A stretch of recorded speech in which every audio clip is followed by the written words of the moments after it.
घर के लिए मशीन लेने जा रहे हैं, चलिए देखते हैं टॉप लोडिंग अच्छी है कि front loading. Top load easy to use होता है, ऊपर से कपड़े डाल सकते हैं। फ्रंट लोड में आपको नीचे बेंड होकर डालना पड़ेगा, आज घर में बड़े बुजुर्ग हैं तो उनको प्रॉब्लम आ सकती है। नेक्स्ट है टॉप लोड में आप बीच में पॉज करके आप कपड़े डाल सकते हैं, फ्रंट में ऐसा नहीं होता। नेक्स्ट है water consumption.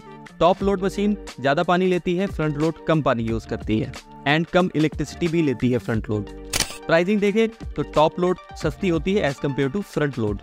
Size and space देखें, अगर आपके घर में स्पेस कम है तो टॉप लोड लगवाएं, अदरवाइज फ्रंट लोड आप यूज कर सकते हैं। लोड कैपेसिटी देखें, टॉप लोड की लोड कैपेसिटी कम होती है, फ्रंट लोड का टब साइज ज्यादा होता है तो उसमें हैवी क्लोथ्स आप धुल सकते हैं।